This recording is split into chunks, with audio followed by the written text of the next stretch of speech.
Ladies and gentlemen, welcome to the Talk Before the Walk. I am one of your hosts, Cool Breeze Justin Christie, and we are back to start this season with a whole new bang, a whole new look, a whole new thing.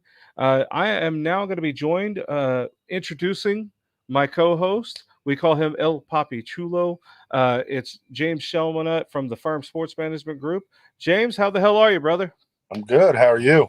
Man, I am happier than a hot hog in a cool puddle of mud. I'm excited about this new season of the Talk Before the Walk. It's technically going to be like our first season, even though we've been doing a lot of shows. I've got you as my tag team partner here. I'm We're gonna Robin. be, yeah, it's gonna be fun. It's gonna be fun, man. I'm gonna call you Throbbing Robin. That's what it'll be. Yeah. That'll work. That'll It work. it's gonna be fun, man. Tell the audience a little bit about yourself and kind of who you are and what got you into the combat sports world. Oh, I'm I don't know. I got into MMA a long time ago. I think when a lot of the fighters did with UFC and I watched one till just about every one of them.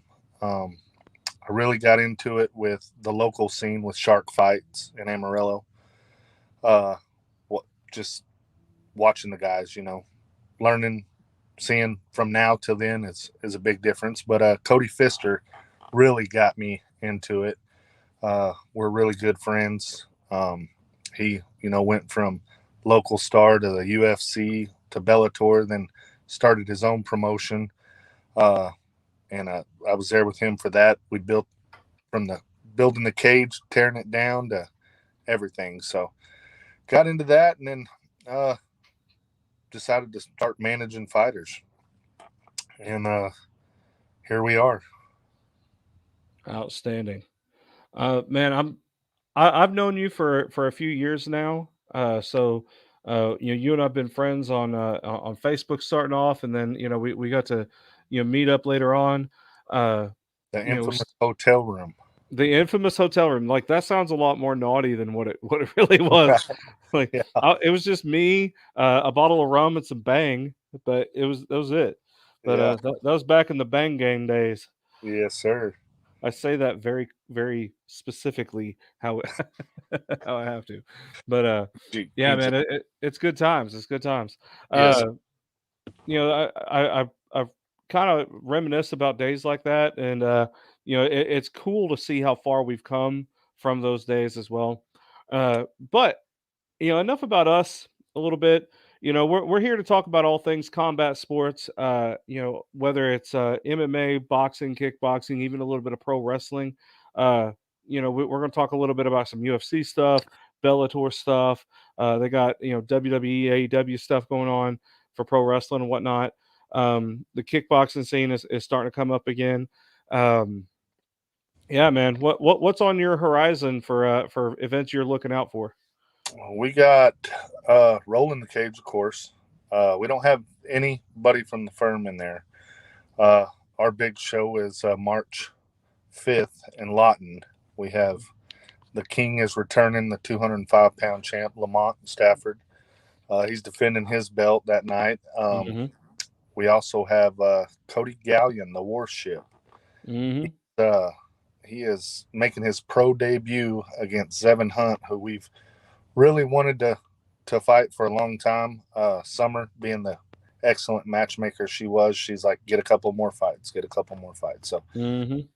we're going to both of them are turning pro, which is going to be an excellent fight. And then we also have, I'll find out tonight actually, if the the queen of the firm is going to take her MMA debut, Nadia Moreno. Okay. We'll find out for sure tonight. So That'll be fun. That'll be fun. Yeah, hopefully we can find out in the middle of this broadcast and you can break it to us all. That'd that'd be be fun. nice, huh? Yeah, it'll be cool. It'll be cool. But did you get a chance to watch the Royal Rumble this weekend? I did. My well, she was going to be my future wife, but she got taken. Travis Brown kind of took her from me. Ronda returned, Yeah, so Ronda Rousey returned to the women's Royal Rumble. She was, I think, entrant number 28 or something like that. Right. And came in, and to be honest, I wasn't really impressed with her performance in the Rumble, because it seemed like she was really nervous coming back, because I mean, it's her first like return to wrestling.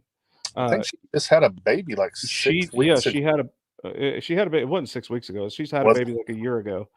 But, Oh, yeah, it's been a while.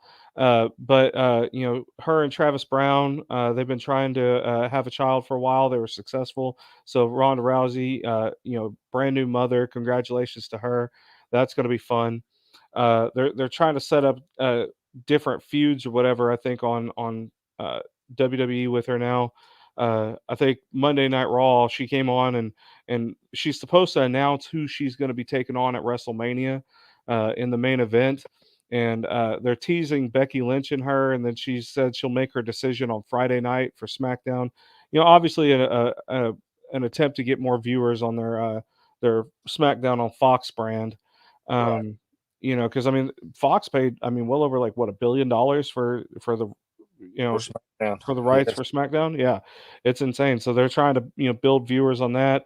Same thing with Brock Lesnar. Brock Lesnar came in and won the Royal Rumble for the men. Came in as a surprise entrance for the 30th entry, and Right. ended up squashing everybody and winning that Rumble. And now what was funny is he was in a storyline at the beginning of the night, just about an hour and a half before the Rumble, and against Bobby Lashley, who's also an MMA fighter. He's 15-2, I think.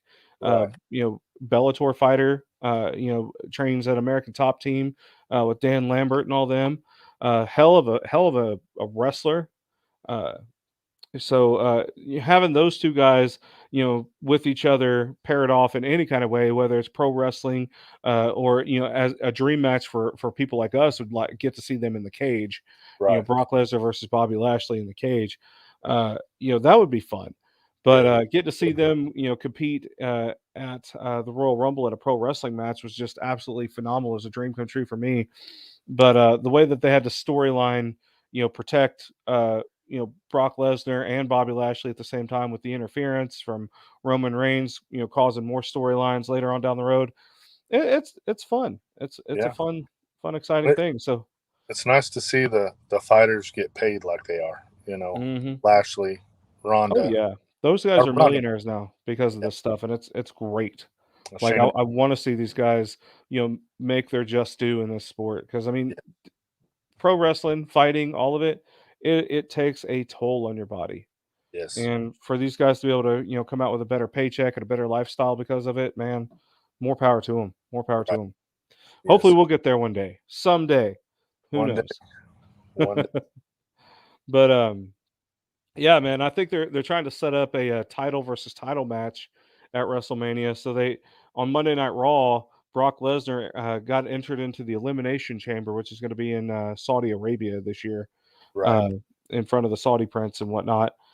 So if he goes off and wins the Elimination Chamber, he becomes the WWE champion, and he's going on to WrestleMania to challenge Roman Reigns for the Universal title, and they want to make it a title versus title. That'll be a cool main It will, event, I think. it will be. He kind of gets two shots there. He can, if he doesn't Yep. win the belt, he can still go for either title at Oh, WrestleMania. trust me, the internet is exploding with how pissed off they are about that. Yeah, I read that today. Yes, So sir. it's fun.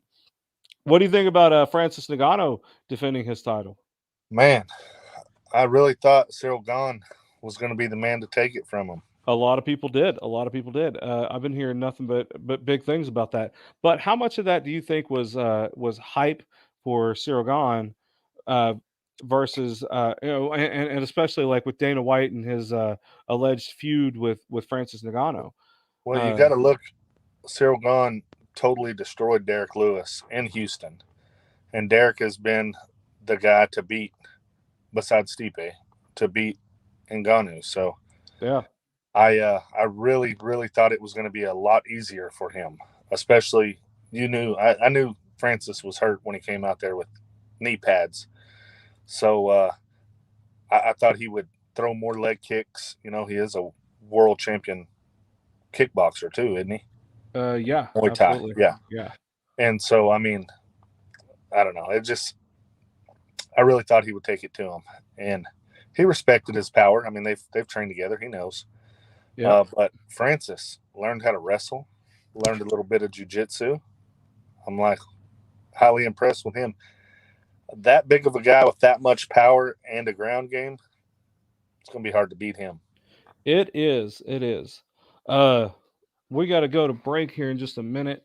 Real quick, we're going to be for the viewers watching at home. A little rundown of what our show is going to have tonight. Tonight we have Kelly Rundle on. He's a BJJ black belt. He's going to be taking on Jeff Lindsay at Roll in the Cage 4 on February 11th at the Oklahoma City Farmers Public Market. We're going to have him on here in just a second and get an interview. We were supposed to have Jeff Lindsay on, but during the sound check process, he decided to that he can't wait around for his 6:30 segment. So, that's going to be kind of a filler segment for us then as well. So we'll try to keep Kelly on as long as we can keep him because he's got another function he's got to do, but we don't want to keep him for too long. And we'll just come back and get James and I talking more about combat sports and MMA and everything happening.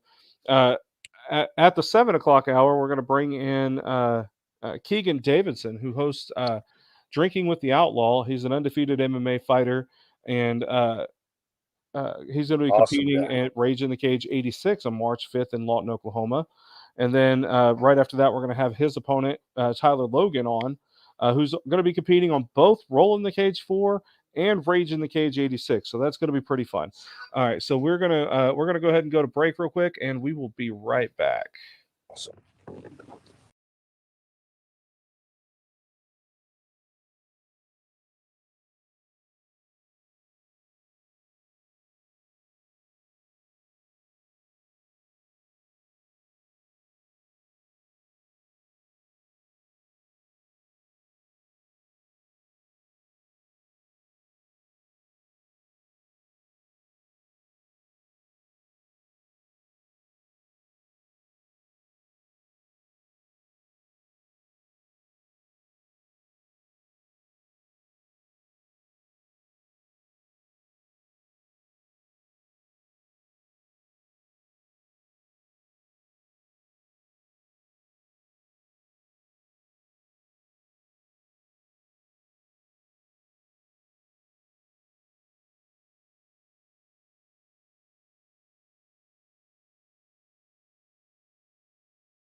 All right, guys, we are back live again. Thank you for your patience. Obviously, the Firm Sports Management Group, one of our sponsors on this, for obvious reasons. I mean, we're heavily invested in that company right now. We're for those of you confused about our format, we're going to be breaking about every 15 minutes to kind of get used to being able to do have sponsors and things like that for the show. Ideally, we want to eventually get onto like a network or like a radio podcast situation as well. So we're trying to keep our format as professional as possible. So thank you for your patience, and we can't wait to have you guys on. Wow, we're getting spammed in our chat. Don't whatever you guys do. If you ever see if you click on our comment section, don't click on those links. I don't know what those are. They look like spam. They look like I don't know, some crap you don't want to put on your computer. So, fair warning: do not click on those links. We do not condone those things. Let's see if I can delete them. Block that user. There we go. Boom. I don't know who that was, but they do not need to be a part of our thing. That's seems like they're going to be fishing for stuff. Who knows? All right. Well, without further ado, I'm going to bring up our next guest, or our first guest, actually, for for this season of the Talk Before the Walk. He is a Brazilian Jiu-Jitsu black belt. He's going to be main eventing Rolling the Cage 4. Please help me welcome Kelly Rundle. Kelly, how are you, sir? I'm doing very well. It's good to be here. Thank you. It's an honor to be here with you guys. We're happy to have you, brother. It's such an honor to have you on our show. We've been really excited to get to talk with you. Obviously, the matchmaker Summer Seaborg, she speaks very highly of you, always has, and I can't say enough good things about you. But I'd like for you to go ahead and introduce yourself to our audience, since it's your first time on our show. Tell us, who you are, where you're from, what gym you represent, obviously, and give us kind of like a brief history of your martial arts experience up to this point. Okay, yeah, Kelly Rundle. I am originally from Shawnee, Oklahoma. Born in Stillwater, raised in Shawnee. I'm 59 years old, and young. Yeah, I started training with. Well, basically, I was playing ice hockey, and somebody said, "Man, you can fight pretty good. You need to be doing that no holds barred fighting." So I looked into it. The internet was young. I got some people to come by and train me, and then I launched right into MMA. I had a little karate background before that, and I flew up to Fort Wayne, Indiana, and got into Becky Levi and Dan Severn's Danger Zone, and had a couple of fights up there. Fought really well, but I kept getting beat, and eventually I started training with Buddy Clinton, and then moved over to Alan Moeller there in Dallas, Coppell. And Alan Moeller put all of my belts on me, all the way up to black belt, over the next 10 years or so. And then 7-8 years ago, my wife and I decided to move back up to the red dirt, get out of Dallas. I had retired from a career with Delta Airlines, and my wife's a flight attendant, so we were able to move back up here. When I got here, they wanted me to open up an Alliance training center. I had competed for Alliance forever. I was under Alexander Paiva down in Rio de Janeiro, and I'd go down there and compete. And that was a good thing about having an airline background, was that I was able to travel. And so I started competing early on, man, as a white belt. I was in California at the first Gracie International Tournament there at Linwood High School, and with Haleo Gracie watching my first match ever. And I was pretty lucky like that.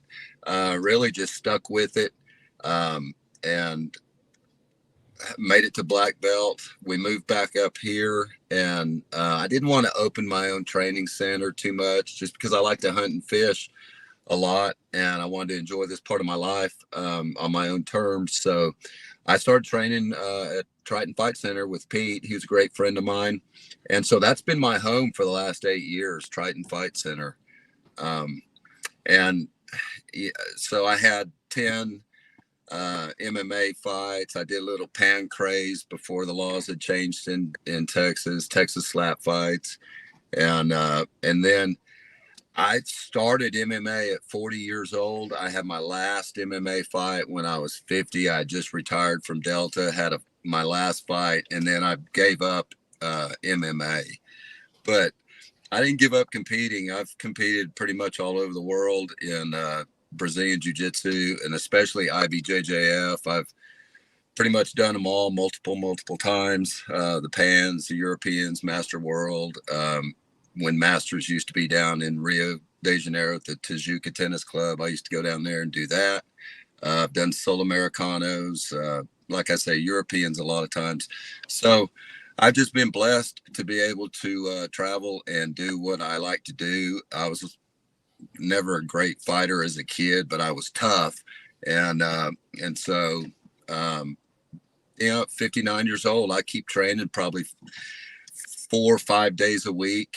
And I'm just blessed beyond belief to be able to do this. I'm a 3rd degree black belt now. And I'll fight for a t-shirt, that's how I opened up MMA. And the highest thing I ever got to was like King of the Cage. I didn't, people ask me, oh, did you get in the UFC? Are you kidding? I wasn't even close. But I had a big time. I fought in several different promotions in a lot of different states.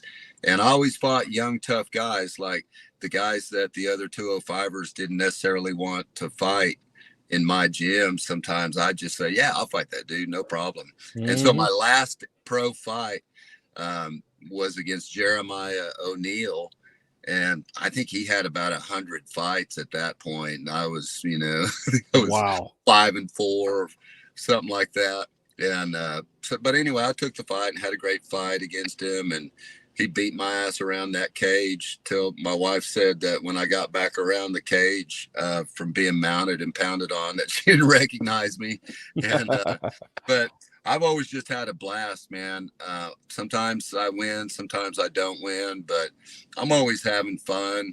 And I've got great relationships out there and refereed a lot, and that's helped me. And so I just want to represent well with my school and me personally. I'm always going to be a tough fight. I'm not Superman, but I'll show up. I keep my commitments, and so I'll show up to fight. This coming Saturday, I've got just about another super fight in Oklahoma City in the IBJJF. There's one other guy that's in my bracket, so I'll do that on Saturday, have a little black belt match against another really, really tough OG black belt, Emily Sipelkar. He's an international guy. And yeah. And I fought him before, so it'll be fun. It'll be good. And then the following Friday, I'm no-gi in the cage. Nice. When you fought, did you ever fight for what was it, Amarillo? Man, they were going on. Yeah, they were going on at the time, and I just never got out there and did that one. I did a couple of Ultimate Texas Showdowns. The first fights, MMA fights in Texas, I did. My pro debut was here in Bricktown. It may have been Rage in the Cage 4, I think, something like that. But it was a long Coca-Cola Event Center. Yeah, downtown. I fought Rodrigo Pinheiro. He was a 25-year-old black belt. He's down in San Antonio. That was my pro debut. I was like 45 fighting Rodrigo Pinheiro. I was like a blue or a purple belt. You mentioned, fighting up in Fort Wayne, Indiana, and stuff like that. Where over in Dan Severn's territory, that was where my very first amateur fight was for a company called the Truth Fighting Championship. And we fought in a church of all places, but it was the weirdest thing. I was living in Tennessee at the time, so MMA was illegal to compete there.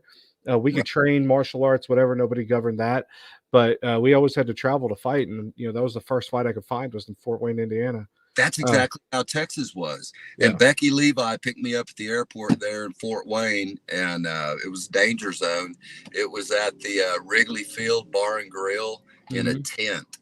And they had some other fights like up in Hammond in the Cracker Barrel parking lot under a tent. But it was really tough, man. There was a lot of Militich guys up there and some Canadian guys. And man, here I was, this 40-year-old guy coming up from Texas. I literally got thrown to some really tough local dudes. And I came out of it. I didn't win, but I came out of it going, man, I can do this. And so I just kept training until I finally got my hand raised in MMA, and then I just determined to plug away until I at least had an even record. Nice. And that's what I did. Well, I mean, you can't beat that. You came from the shoot fighting side in Texas, right? Yeah. So what hurts worse, the open hand or the closed fist? Well, it's funny you say that because the closed fist, those things that it seems like they happen in slow motion and you hear a clicking noise and you know that you've been hit. And hopefully it doesn't affect your brain. But man, those slaps, I tell you, we practice on those slaps. And like when somebody was trying to shoot a takedown, just putting a big open hand right in the middle of the back with a slap, just slapping or on the ribs on the side. You could get somebody's attention with that. It wouldn't do anything to end a fight, but it would change position. Especially And the palm strikes. the You know, palm strikes, if those people are do it right deadly. and your head is against the mat or the canvas, ring your bell. Yeah, they're just as hard as punches, if not And even worse sometimes. I always like doing that from transitional positions. So when people didn't expect it too much, you just pop them in the snot locker, with either a slap or a open palm. Right. And it was fun. It was all we had in Texas until they changed the laws. Did you have any run-ins with like Paul Jones or Steve Nelson down there, Evan Tanner? I know they were running the USWF. No, I never did. We had Steve Armstrong. He had his Texas Friday fight nights or Texas fight nights forever. It evolved from karate, and then there was I was Team Takedown, and those guys, they had another outfit over in Arlington. I fought with them too. Real small cage, great guys, the Bussies. And no, I never had run-ins with anybody, man. I don't really ever have run-ins with. Well, I mean, fight them, not yeah. no, I never did though. I never ran across them or anything though. Gotcha. Yeah. So, well, guys, we're gonna have to go to break real quick. Kelly, would you mind sticking around with us for a little bit more conversation after the break? Or do you have to go? No, let's do it. Awesome, brother. Well, I really appreciate you. Real quick, for those of you watching at home, Kelly, tell them where to get tickets to your next event, to Roll in the Cage 4. Well, you'll have to follow the links, okay? Drop that plug for me so I don't look bad, okay? www.stubwire.com. Thank you. That's exactly where you want to go to get these tickets. And I've heard that they're really selling a lot of tickets. So there's a great card all the way up until the last fight. And so there's a lot of really good reasons to be there. And you want to support our grappling community, man. Roll in the Cage, that's something new and different for everybody. So absolutely. Apparently all the VIP table tickets are sold out. So you're going to have to get your tickets as either premium or general admission. But make sure if you purchase them online, make sure you click Kelly Rundle's name at checkout so he can get some credit for it. Thank you very much. Absolutely. That's what we're here to do, brother. We're here to help try to put asses in seats, to say the least. You know what I mean? Let me hold on a second. I'm trying to find an overlay here for us. I'm on the wrong file. I will get that. All right. Well, we are going to go to break. Let me find this. Here we go. Boom. Download that, and we'll continue on with this conversation with BJJ Black Belt and main event at Roll in the Cage 4, Mr. Kelly Rundle, and we're going to learn a little bit more about his adventure in MMA and the grappling scene. So we will be right back. Thank you, sir.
All right, guys, we are back. Thank you to everybody who's being patient with us for these breaks. We really appreciate everybody tuning in and coming back on. We have our guest today, Kelly Rundle, BJJ black belt, who will be competing in the main event for Rolling the Cage for Struggle Snuggle. Uh, that's been a long time joke for jujitsu for a while, so it really makes my heart happy, to say the least, to actually get to see an event named as such. But Kelly, real quick, I guess not real quick, however long you need. I kind of want to get into this match against Jeff Lindsay. How did it come about, and what can we expect to see from you in this match? Well, okay. What happened was the Dearmons up at Trinity are some friends of mine. I see that they've been competing and that they were going to be competing in this. Okay. And I don't know. I still train quite a bit. I'm in shape and I like to compete. So I just thought, well, I wonder if I just kind of throw my name in there if they can find me a matchup. And so, I'll be honest, full disclosure, I am 0-4 in Fight to Win. And I love that production, but I can't really get a good matchup there. I'm pretty much giving up at least 20 years on everybody I've been matched up with. And I've been matched up with some freaking monsters.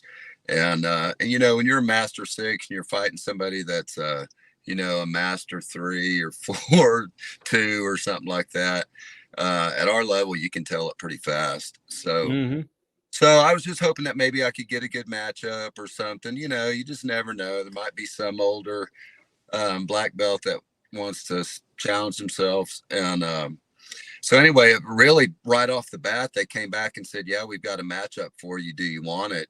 And they may have even told me the name, but I don't think they did. And I just said, yeah, I'll take it.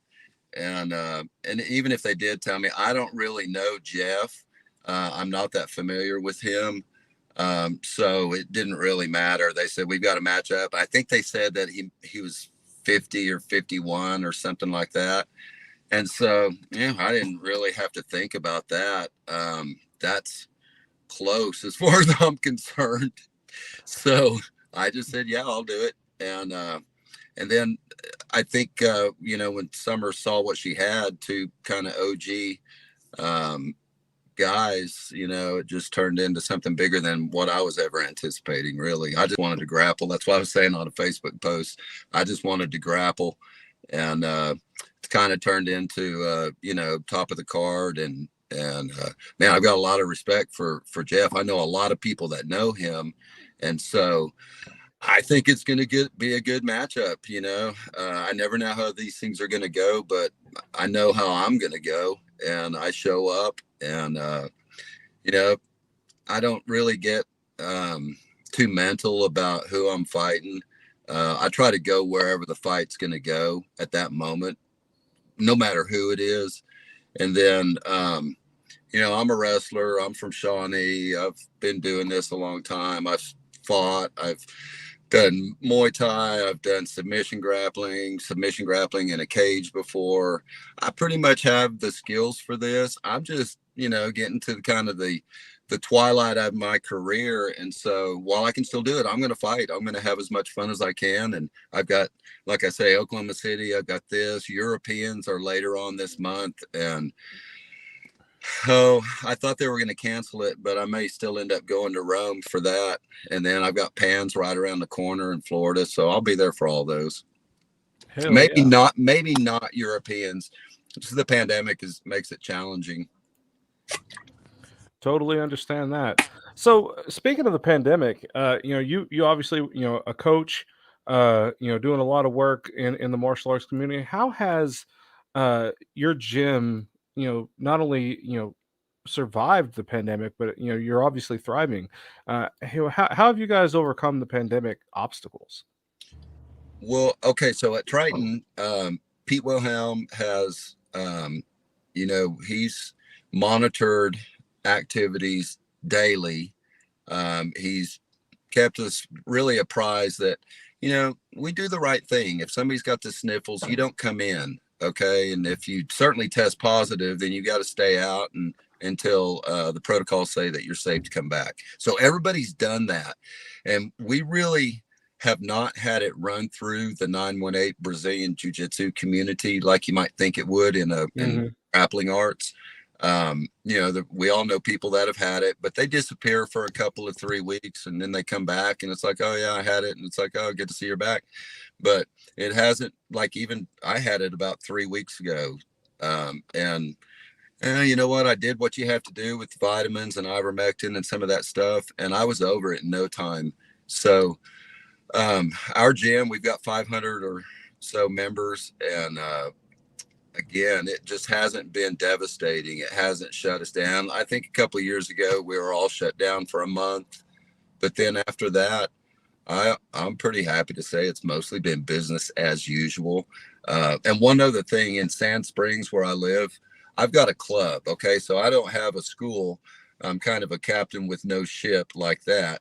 But I've trained at Triton. There's no doubt about that. But my way of giving back to the community is I've got a club in Sand Springs. It's mostly local law enforcement members that are just trying to get better at grappling so that they don't have to use deadlier types of force, maybe as often. And then I've got a regular group of people that grapple with me there.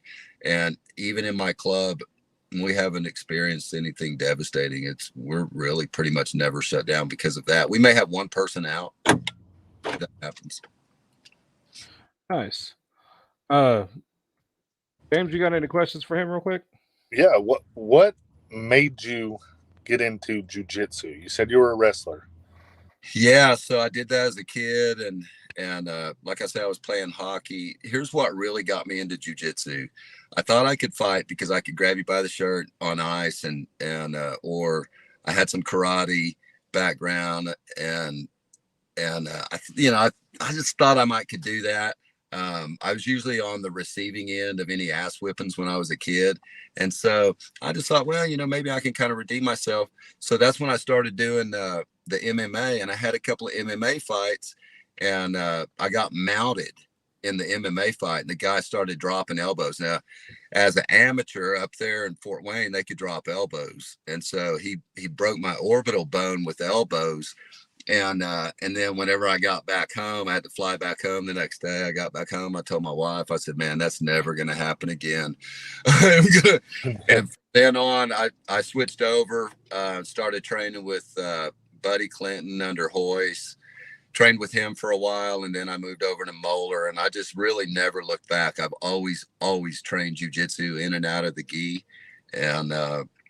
And I've been real dedicated to it. And that's why I'm a third degree now. So I've been a third degree for about 3 years. So now you did folk style wrestling, correct?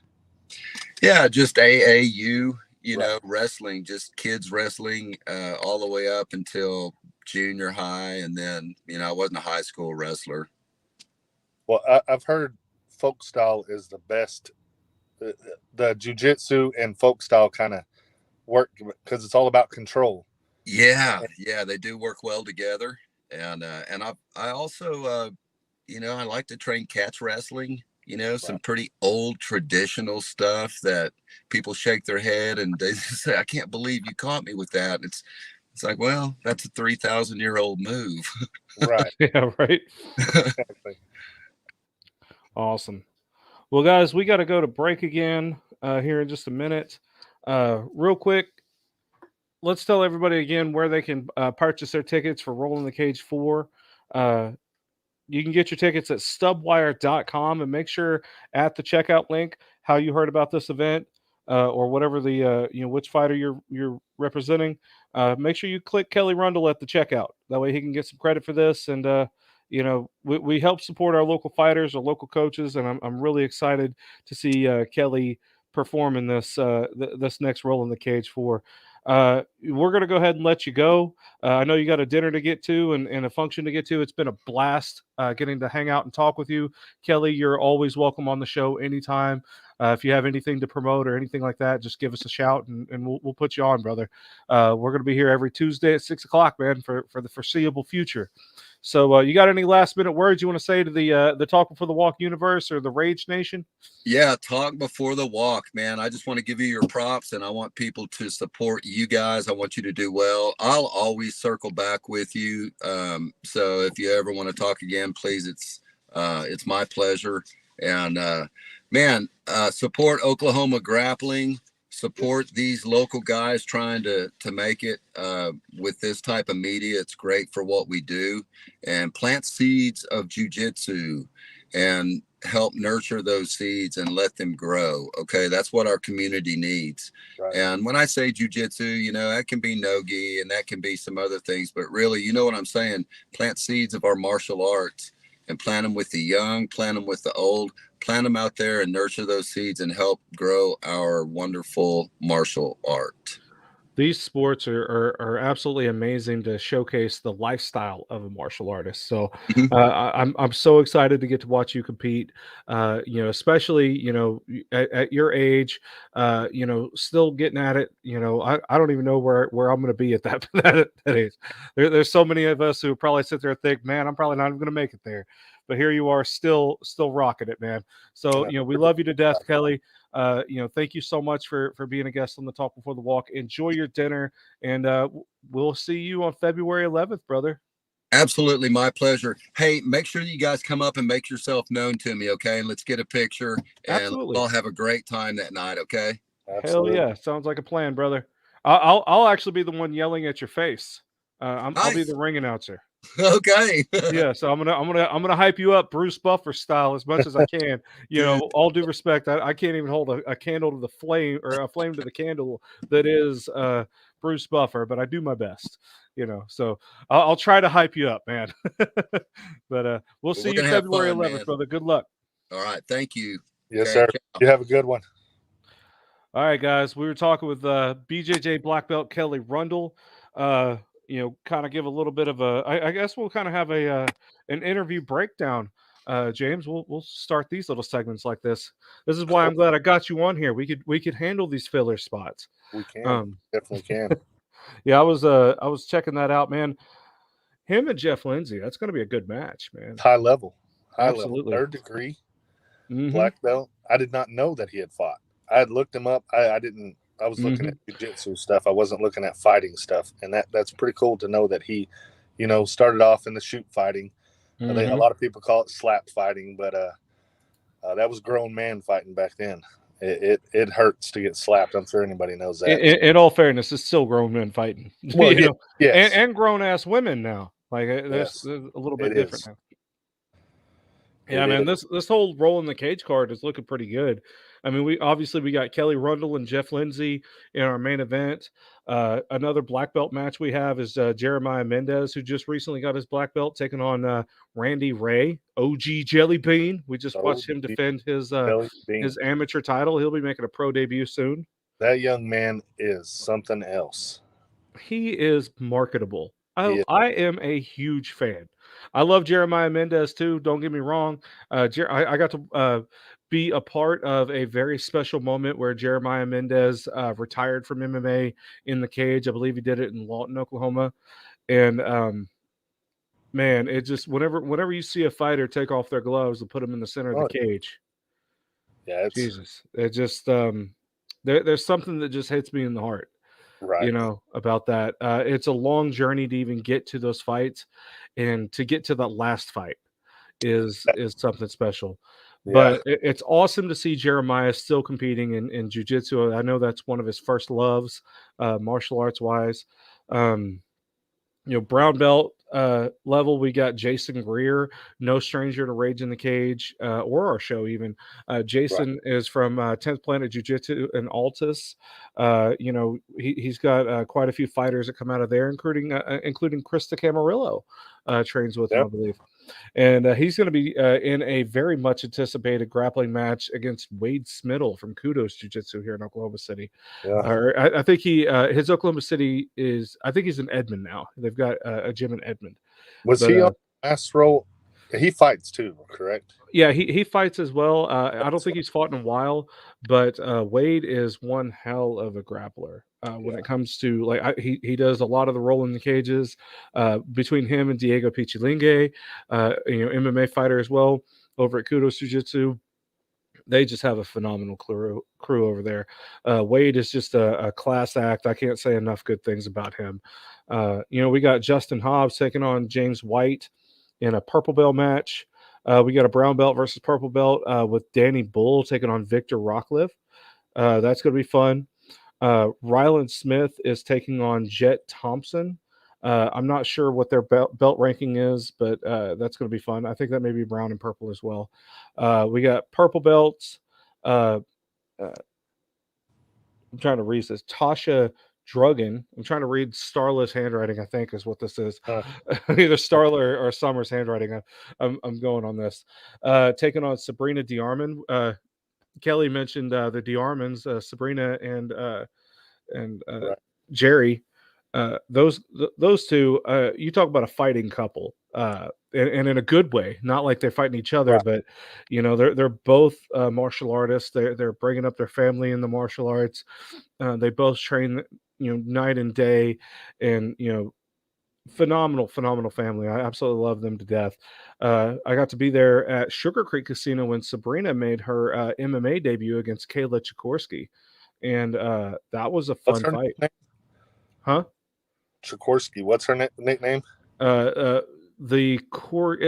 think it used to be the Corgi of Korsky, but I think they just shortened it to War Corgi or something like that. But either way, it's really fun. Kayla, is from A Game MMA. Hold on, there's a Raptor fight Jiu-Jitsu. going on out here. Sorry. You got a fight going on out there? Yeah. Come on, World Star this thing. Turn the camera over. This is gonna be live. I'll put you all the way up. I'll be right back. Oh man, no, man, this sucks. Don't you put the camera on. You got to put the camera on the fight. This is crazy. Happening live right now in the comments sections. Let us tell James to put the camera on the fight so we can see it. We're gonna go World Star style. We're gonna be like the first talk before the walk on YouTube. Specifically YouTube. I want a good fight on there. Let's see it. But I'll kind of break down the break down this fight card for Rolling the Cage a little bit more for you guys. We got Paladin Scoggins, man. I love watching him compete. Taking on Fabian Ford, purple belt match. Another purple belt match. We've got Rick Vodka taking on Jess Carlson. That's going to be really good. Jess is no stranger to Rage in the Cage and all that as well. Rick Vodka is a high level purple belt. We also have Mason Stritzel taking on Parker Kirk. Parker Kirk being from Killer Bees. Absolutely phenomenal martial artists on both of them. Blue belts, we've got Pablo Velasquez taking on Jerry Lopez. That's going to be fun. One that I'm really looking forward to personally on my personal level, because I've got an emotional connection with this one. One of my good friends, one of my longest friends since I've been here in Oklahoma, Aaron Ratcliffe, is going to be going on competing against one of his good friends, Glenn Woods. They train in judo together as well, but they're both blue belts in BJJ. This is going to be a really phenomenal matchup. Both of these guys are black belt judo. Judoka as well. I've known Aaron for a really, really long time. I mean, like I said, one of the first friends I made since being in Oklahoma, since I moved here. We trained together. I guess I completely lost James altogether. Okay. But yeah, we just we trained together for a while. Back when I had a martial arts school over in Choctaw, he was one of my assistant coaches as well, assistant teachers, to kind of help me with the flow with the kids and the teens and whatnot.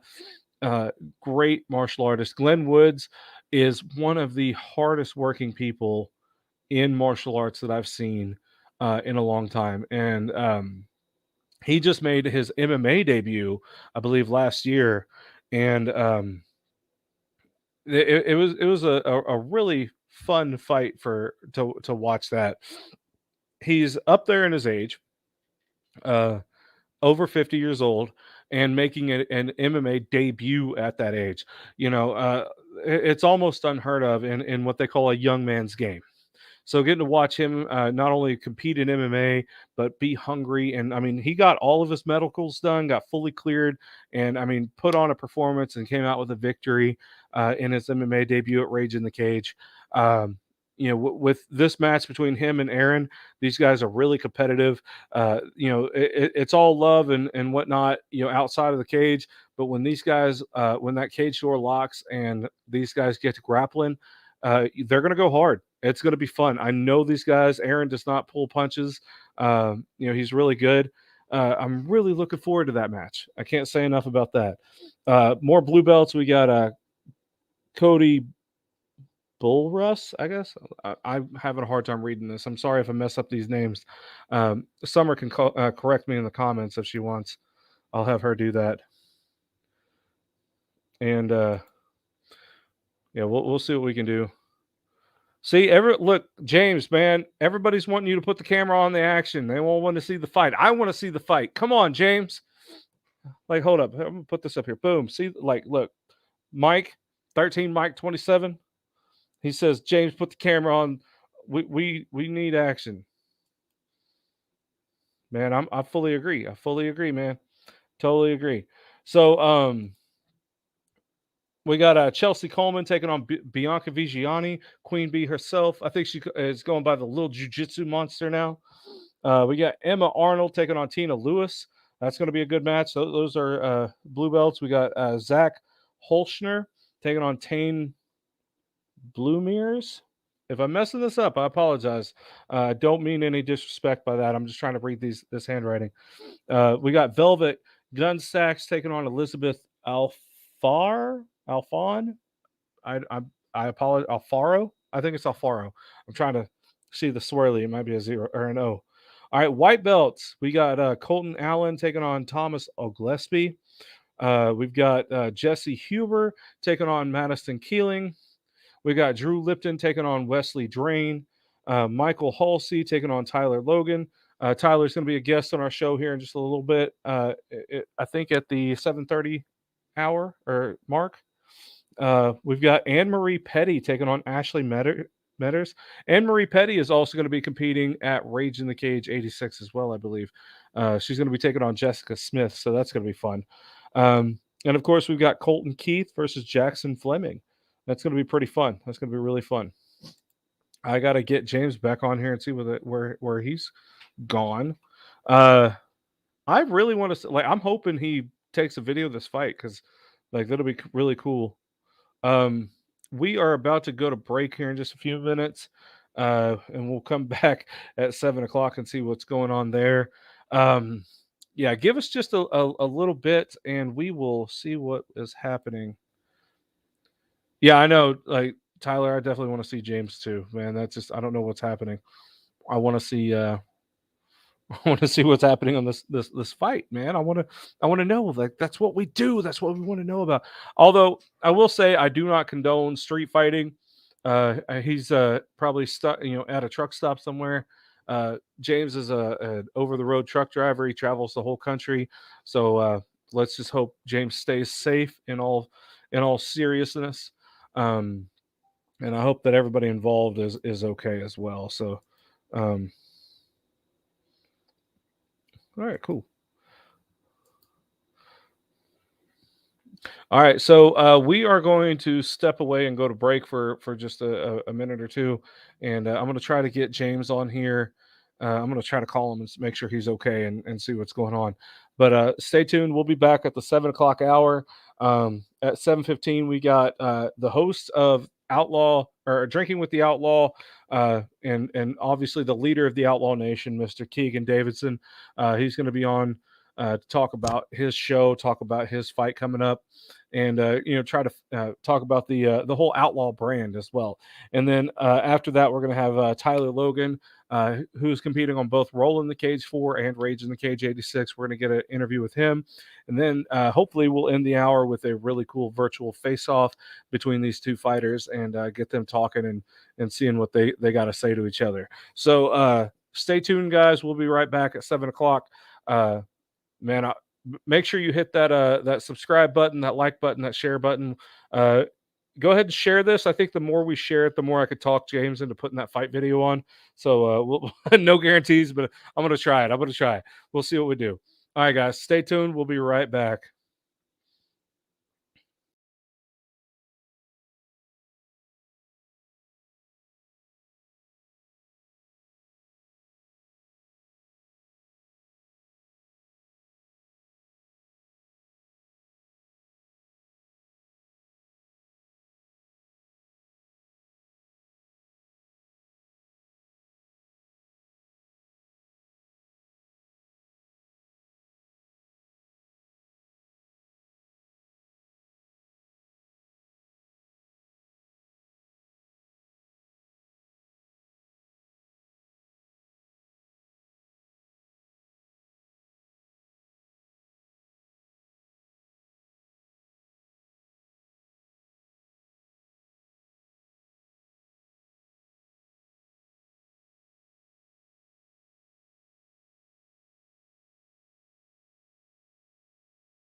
All right, guys, we are back.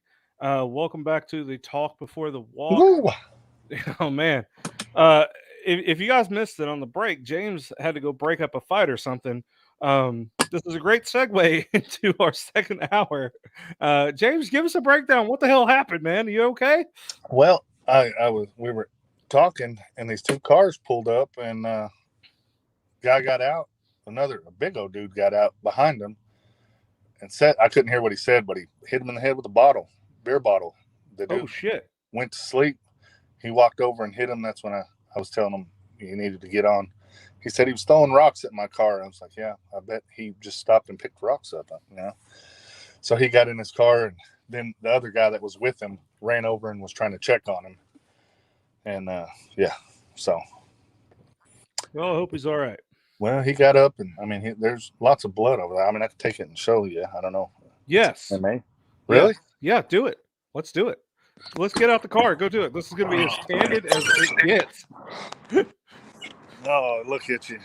I know. I'm salivating on this, man. Hold on. I got to figure out how to do this.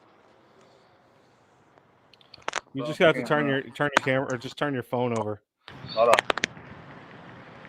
Okay, here we go. All right. There's the blood. Oh, man. Oh, graphic. There's you the guys beer got weak bottle. stomachs. Damn. So, yeah. Do they? You think the guy's going to be all right? Well, he got up and drove off. I mean, he was twitching for a minute. I was Damn. trying to help him out, but Wow. yeah, interesting night. That's a hell of a way to in start. Oklahoma City does that happen.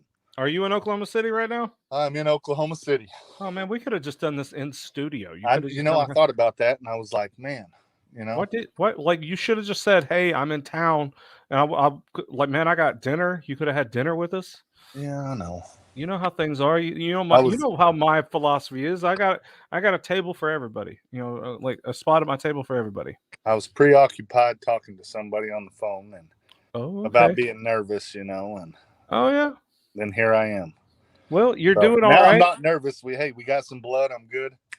Let's rock and roll now. Hey, I'm going to call that the Talk for the Walk christening for our YouTube channel.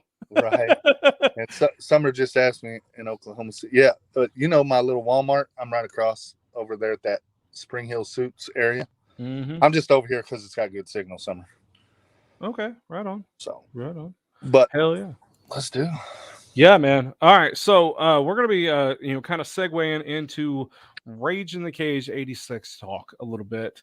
We're gonna be having Keagan Davidson coming on at 7:15. We got Tyler Logan at 7:30. We're getting a little virtual face-off between the two. Let's talk a little bit about this fight card. It is a good one. It's man. Lawton, Oklahoma. You guys are in for one hell of a show. Great Plains Coliseum. You can get your tickets at stubwire.com. Rage in the Cage 86 happening Saturday, March 5th. Make sure you get your tickets. Main event: Lamont Stafford versus Will Dickey, I believe, for the 205-pound Rage in the Cage light heavyweight championship. Lamont KO King Stafford is back. He had a broken hand against the really hard head of Tommy Britton. When he fought Tommy in his return to Rage in the Cage as well. So he's making yet another return on this one. He's going to be taking on Will Dickey. Will Dickey is a very experienced martial artist as well. He is legit. He is legit. For those that know Lamont Stafford, Lamont is coming in as a heavy favorite here. Apparently, this fight came about, from what I'm understanding, with a little bit of internet trash talk on Facebook. Will was talking and making some comments that apparently Lamont didn't like.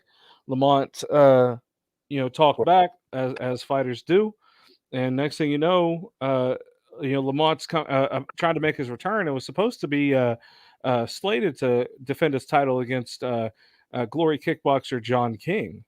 Go ahead. Well, the John King fight didn't come to fruition as much as we all wanted it to. We're not sure if he can get. He signed to Glory, so he's got to get permission from them. The show had to go on. We didn't have an answer.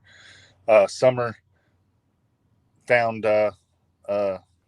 Will, and I think Will was actually supposed to fight Tommy at one point. Okay. And that's how. Yeah, I think they were supposed to fight in Wisconsin. Right, and that kind of came, and talking to Lamont. Lamont said that he's been talking a little trash, and Lamont didn't like it, and so now he's going to pay for it, is what he says. So I believe him. We're going to see. We're going to see for sure. In the a very much anticipated bout. You already mentioned earlier Cody Gallion from the Firm Sports Management Group is going to be taking on Zevin Hunt, the former Rage in the Cage 170-pound amateur welterweight champion, Zevin Hunt. He had, I think he's 10-1 as an amateur MMA fighter, 5-0 as a amateur Muay Thai fighter, kickboxer, and I'm not sure what his grappling record is, and so on and so forth. But Zevin Hunt is a heavy favorite in this one. From those that have known Zevin, but do not sleep on Cody, the Warship Galleon. He's an Army soldier right now, a sergeant in the Army, I believe. Yes. He trains like a madman at jiu-jitsu. Is he brown belt in jiu-jitsu now? He is a brown belt. A very high level brown belt in jiu-jitsu. This guy is a workhorse when it comes to his discipline. When it comes to fighting, he wanted the 175-pound or 170-pound title. He wanted the 185-pound title, but because the amateur ranks aren't adding up, I guess, with the matchups, nobody wants to fight him on that. He's going to go ahead and move to pro and try his luck there. So this is going to be fun. Summer had matched a really good card with Cody, and he had to pull out. It was supposed to be Cody and the 85-pound champion Tanner Arnold. Okay. Cody had to pull out. This one was the foot. He had a foot injury. He had originally pulled out of it for the military. He thought he was getting shipped off. Yeah, they were telling him that he was going to get deployed. Right, and then he got a foot injury and had to pull. And Summers tried to make that fight like 6 times. Seems like probably not 6 times, at least 4. So she was needing an opponent for Zevin, and Cody said, "I'll go pro and fight him." He's been wanting to fight him, and like I said at the start of it, Summer does not put on fights where somebody just gets. Oh no, she's a very even matchmaker, right? As best as can be matched. Right. I love her style of matchmaking. I love the fights that she's able to put them on. I still love that T-shirt she wore at a Lucky Star. I think it said, "I start the fights, you finish them," or something like that. Yeah, I want her to bring that back, but I'm not sure it'll fit anymore. She's lost a lot of freaking weight. She's get skinny on us. That's my keto. I'm driving all the time, and I get onto her because she's like, "Hey, you want to see something?" And I'm like, "What?" And it's food, and it's keto food that is amazing, and I'm stuck eating truck stop food. So it's she gets me with that. Well, forward me the recipes. I'll have them over here. I could use to lose a few pounds myself. I'm a big old boy. She better be cooking us food for Lawton. But we wanted Zevin for a long time, and she said, "No, you need more fights." Zevin, of course, was I think 8-0 or 9-0 at the time. He hadn't got his loss yet, and she, as much as we wanted it, she said no. So now it's a 0-0. Somebody's O's got to go, I guess, huh? Yeah, it's gonna be fun, man. I mean, I love a good amateur debut. Or not amateur, professional debut, where they have a really good amateur background on both of them. Right. It's just I can't get enough of it. I just cannot get enough of it. And it's a classic striker versus grappler.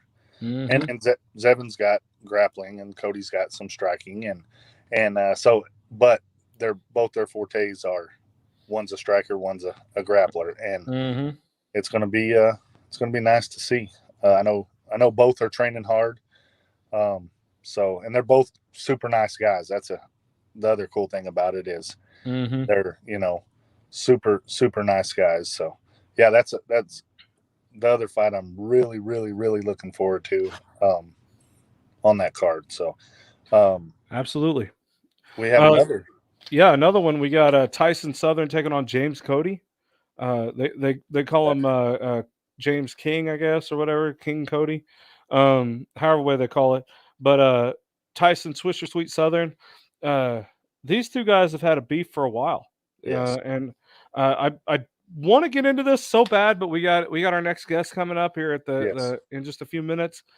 We got more shows to come. We have to literally, I think in a couple weeks, we're going to have both of these guys on to talk about this entire feud, all the beef that's been happening, everything. I think we need to almost dedicate an entire episode to just those two. We're also going to have it. I want to hear both sides of the story. Like I'm not one to pick a side based on rumors, based on this, that, and the other. I know there's a lot of stuff that happened in Lawton the last time that those guys were slated to fight. I want to hear both perspectives. So, stay tuned. Make sure you guys hit that subscribe button, share these videos and whatnot. And we will definitely have both of those guys on our show here in the next coming weeks. If you don't know, we're going to be live every Tuesday, 6 p.m. Central Time, 7 p.m. Eastern. We're going to be doing the Talk Before the Walk. We're going to be putting over MMA shows, boxing shows, wrestling shows, you name it. It's all things combat sports here on the Talk Before the Walk. Even if it's just an episode of James and I talking about what happened on UFC or what will happen on UFC or Bellator or One Fighting Championship, we're gonna have some content for you guys. It's gonna be consistent. We're gonna start off this first season. And so far, I think we did pretty good. We already got blood on the episode. We got all kinds of stuff, man. And then up next, we're going to have an outlaw. So it's going to be fun, man. I'm excited about this one. I'm really excited. So we're going to take a quick break. We'll be right back with the outlaw Keagan Davidson. Looking forward to this. So stay tuned, guys. Yes, sir.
All right, guys, we are back.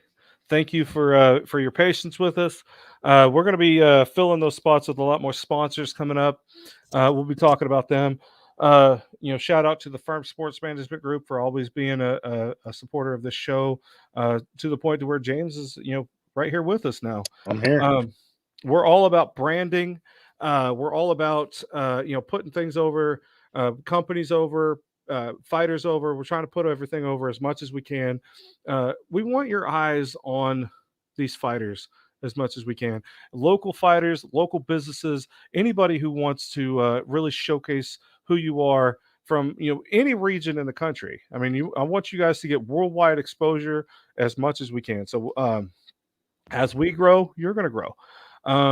Speaking of branding, we have a guy who is making a brand for himself, really putting his brand over, really getting his brand noticed. And I'll actually put this brand up here, the Outlaw brand here. Hold up, that did not work. Hold up, that did not work. I need to download it onto the right thing.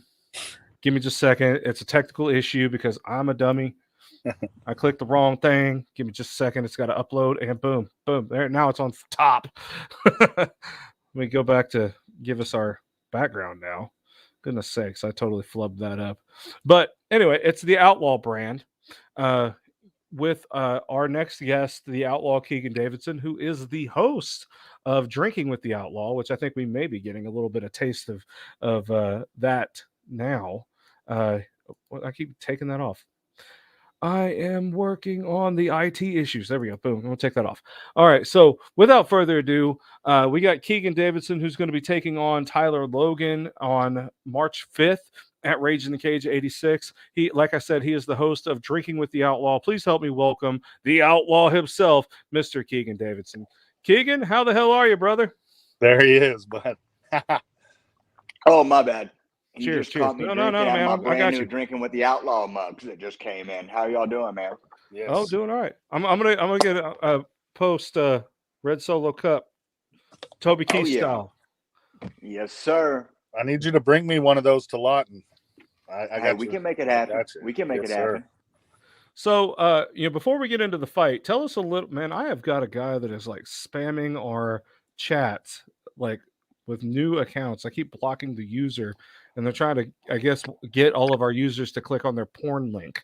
So, don't click on that. Tell it might them be to hit phishing. me up later after the show. I may check it out. No, man. I know. run a production company. We could produce our own. We know what to do. Okay, like we got this. Hey, man, if the money's right, I'm down. Exactly. You know what I mean? Like $2, it's good. Like what's happening? Make $14 the hard way. Hey, man, money's money. But so sorry, I got distracted in those comments. Yeah. Before we get into your MMA fight against Tyler Logan, which we'll have on the show here in a little Kickboxing. bit. I'm sorry, kickboxing fight. Thank you, James. Let's talk a little bit about your show. Drinking with the Outlaw. How did that come about? And tell us a little bit about some of the guests you've had on and who we can possibly expect to see on your show. Yeah, so like I don't really know what started it. So obviously, I had fought Tyler, and then right after I fought him, there was something in my mind that I started a charity event. I started auctioning off a spot in my corner, and all the proceeds were going to go to the Make-A-Wish Foundation of Oklahoma. So something kind of happened there. I don't really know what happened, but just something touched me one night, and I was like, "Hey, this is something I got to do to try to make a change in my community." And I'm still challenging all local fighters, pro or amateur, to do this as well. But that happened. And then I turned around. I was like, you know what? I'm trying to help the community. I need to like try to help myself, as well as try to, just try to put somebody else on a platform. And so it kind of helped together because I have like severe social anxiety. Right. So like I hate people, no offense to anybody, but I don't get along with people. And I hated talking to people. And so I was like, you know what better way to do that than to get on social media and talk to somebody. Mm-hmm. And so that's where it kind of started. And I was like, you know what? I'm a fighter. So why not try to introduce myself to other fighters? And so I did that. And then now it's kind of like, okay, now I'm kind of comfortable in my own skin. I'm comfortable around people. I'm comfortable talking to people. And now it's like, okay, I want to put you on a platform outside of just being talked to before a fight. I want to know who you are as a person. I want to know what got you into fighting, how it changed you, and like what point it changed you, and kind of pick their brain and kind of really get to understand them and build those kind of relationships with these local fighters. Because obviously a lot of them, are in this sport to make it big. Mm-hmm. You know what I mean? And so if I can kind of really break down and understand who they are and how they came about and how they came up, it's given them a platform that they've never had. It's just something like, hey, I care about you. Let's make this shit happen. You know what I mean? Absolutely. I'll tell you right now, I'm a huge fan of your show. I love the whole Outlaw brand. I love that you're taking up these conversations with these fighters, fighter to fighter. You're meeting them on the level. I absolutely love that. Obviously that's kind of what we try to start off doing as well. I love how intimate you're able to get with these fighters from a more personal standpoint than I've ever been able to do. I absolutely love your show, and I'm really hoping it's going to become a huge success. So, like, as much as we can put your brand out there, you've got my full backing, man. I love your whole thing, man. Right. As much highlight as we I could put appreciate on that a these lot, and I'm fighters. telling you, like I feel like sometimes I'm taking on a lot, but at the same time I've got to understand, like, hey, I started this thing. I'm doing this for local fighters. Not saying that I won't have big fighters on my show. Like I just said, I had or just say it, but I had Daniel Carey week before, and his backing up, so I had to like mute him and do all this other stuff. But I had him and Parker Didier. I've had Montaigne, Tyson Southern. I also had Samaj King. That's the name you were trying to think of earlier. No, it's King, James Cody. I've It's just had written Grant backwards. Love. Yeah, James. Samaj King is what he goes by. It's his handle. It's I get it. yeah, and so and I'm definitely looking forward to always, like, they don't even have to be fighters, and so at some point I'm trying to just make it a full around show to where just like anybody and everybody can come in, whether you're a promoter, whether you're a matchmaker, whether you're a media person, like, it doesn't matter. You know what I mean? Like, it's just more of like person to person talk. We're just sitting here, we're drinking a beer, having a good time. If you want to jump in, ask some questions, throw some comments, whatever. It is what it is. You know what I mean? Absolutely. So when it comes to the James Cody thing, the only reason I ever say that is because I've had to do a lot of research on the guy before the firm Sports Management Group was interested in him, and having to look him up as far as his fight records and things like that, it was impossible. It was almost impossible until you understand what his name is that he's listed under. So having to do the research on him, man, that sucked. But absolutely, we want to respect his wishes. Samaj King is what he goes by. That's his name, for the public. But if you ever wanted to look up his record on like Tapology or Sherdog and things like that. So I don't know if you're like taking a long drink or if that's just frozen. I'm pretty sure it's just frozen. That's like one of the big things. There he is. There he is. He's back. That's like one of the big things that's like what happened. So whenever I did my interview with Tyson Southern, Montaigne got on there and was like, the real question is, when are you going to fight James Cody? And it threw me for a loop because I was like, who in the hell is James Cody? I didn't know it was Samaj King because that's who I'd known him by. And so I was like, hold on a second. But then finally Tyson started talking. I was like, okay, it's the same person. Yeah. Yeah, these names are weird. I remember back when I first started in the MMA scene, back when it was NHB, No Holds Barred. A lot of these people came on with stage names, like Ken Shamrock isn't his real name. That's just a stage name. He took on the Shamrock name after the guy that ran the boys' home that they had. So him and his brother both take the Shamrock name as just a nickname, and that's their stage name, that's their fight name. So it's kind of interesting to see that still happening nowadays, where most people want to kind of get their own name over.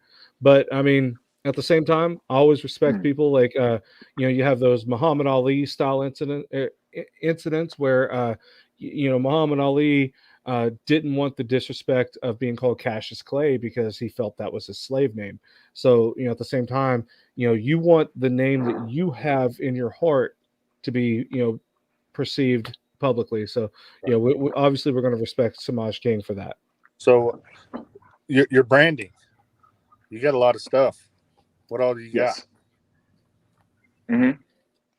So right now I have bandanas. I've got koozies. I have mugs, I have bottle openers, and then I've got shirts to come, and I've also got shot glasses to come. And that's a big thanks to Starla and Starlight Productions. They're amazing. I've got hats too, so everything's coming on the way. Awesome. Real quick before we go to break, we just got a few more minutes. Let's talk a little bit about your fight with Tyler Logan coming up. How did this fight come about? You guys fought before. Tell me a little bit about that. Yeah, so we fought in December. Um, he has a very like punchable face. I don't know how to explain it. He just looks like a dude that you just want to punch in the face. So me and him got matched up. Obviously, in December, I was 2-0, and then he fought, and he's a dog, really. I think he had fought in like November. Ended up winning first round submission. Uh, and so, like, I'm still worried about taking the fight because if it's going to happen to him, then he's going to have a suspension. And so, he ended up winning. It came about, and he had said my name on Summer's live post. And so I was like, that's not going to happen. So I talked about it, about, hey, somebody. This is dial-up internet. Dial-up. I mean, come fight time thing, he had me up against the, like, that's his game, is to get me up the cage. All right. And Well, outside of that, I feel like I own the fight. Okay. You're breaking up quite a bit. We're going to go ahead and go to break real quick, and we will be right back with Tyler Logan on his interview. Please stick around. We're going to have a virtual face-off with you two guys at 7:45, and we'll get you guys talking to each other. We will be right back with Tyler Logan. Thank you, Keagan. We appreciate you guys. Check out Keagan's show, Drinking with the Outlaw, on his Facebook page. And make sure you follow him on his fighter page. I think it's That's every Keagan, Thursday, right? every Thursday. Keagan? He's drinking. He's got a Yes. lag, so okay. Yes, Every Thursday at 7. All right, every Thursday at 7, Drinking with the Outlaw. Make sure you check that out. Thank you for your time, Keagan. We will have you right back on here in just a minute. We're going to get Tyler Logan on next. Thank you, brother. All right, guys, we're going to go to a short break real quick, and we'll be right back with the Iron Will, Tyler Logan, to hear what his thoughts are for Rage in the Cage 86, and, of course, his rebuttal, his thoughts on what was just said from Keagan Davidson. So stay tuned. We'll be right back.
All right, we are back. Let me get this banner off of here.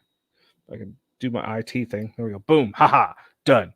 Oh man, that was a really fun interview with Keagan Davidson talking about the Outlaw brand, talking about his upcoming fight with Tyler Logan, who's going to be our next guest coming up. Man, that was fun. Like I think one of the key points that I want to kind of point out is Keagan Davidson said that Tyler Logan has a very punchable face. So it's fun that they're going to be uh, in a kickboxing match. James, your mic is muted, by the way, just so you know. But these guys are going to be in a kickboxing match. The last time they fought in MMA, Keagan came out with the victory due to guillotine choke in 23 seconds of round number 3 at Rage in the Cage 85 back in December. It's going to be a different fight this time, man. There's no submissions. It's going to be all kickboxing, all stand up. So. Oh. It's going to be fun, man. I think he said his feet stink too, didn't he? I'm just trying to start. There was a lot of breaking up. I didn't catch literally everything he said, but I know there was a little bit of dirt slinging, I guess, mud slinging. I'll fill in the blanks for him. Okay, there you go. Yeah, it's gonna be James Shelnutt, Keagan Davidson mad-libbing. Okay, this cannot end well. Hey, I'm taking Summer's role of starting fights. Starting fights. The fight's done been started. Let them do their thing. Let them do their thing. All right. Well, without further ado, I know Tyler's been, he logged on early with us to make sure we get our sound checks and everything. Really appreciate his time and patience with us.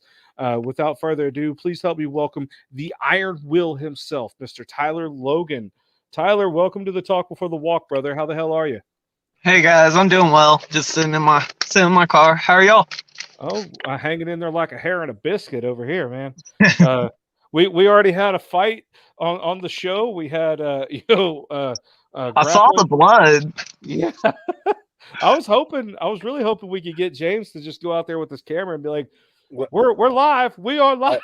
I just didn't know if YouTube would cut that out, for if they violence. They do, man. We'll have it for a minute. I'll download the video. I don't care. I should have.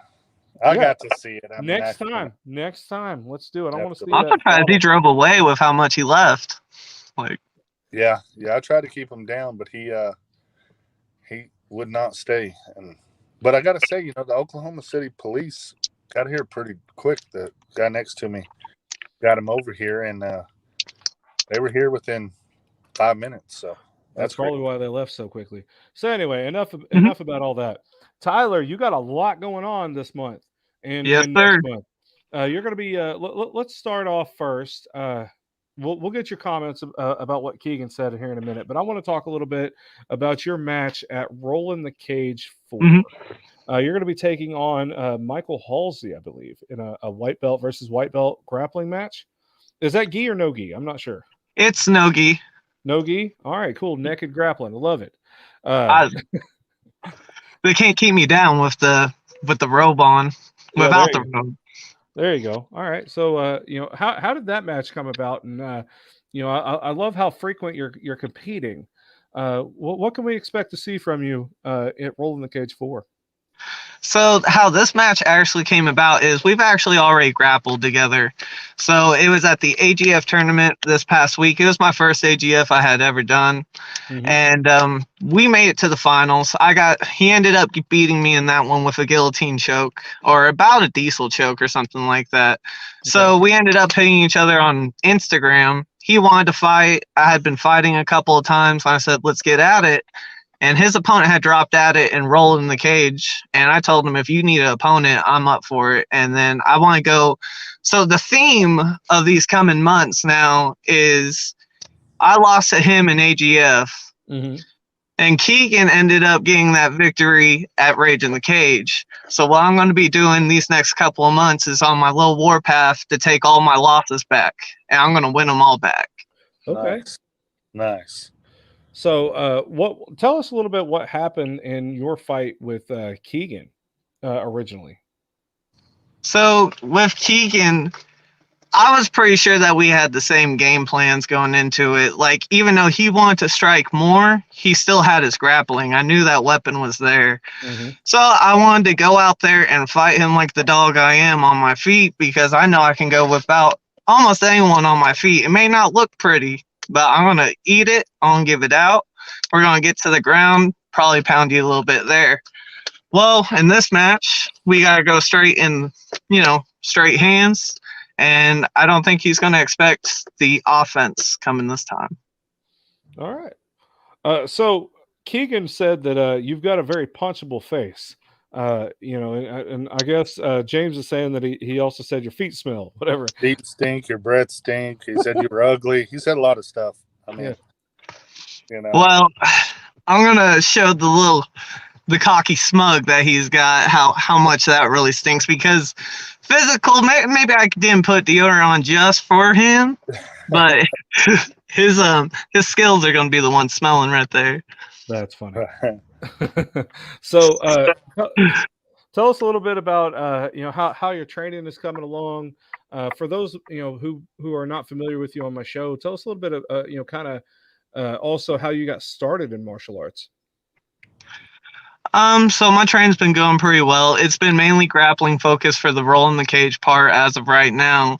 And then in the back, I've been doing more of the striking with my coach. He comes down from Tulsa to help me coach on my striking, basically one-on-one all the time. And then he brings people in for me to spar. So, but how I would get into martial arts is really my friend. He was a professional wrestler.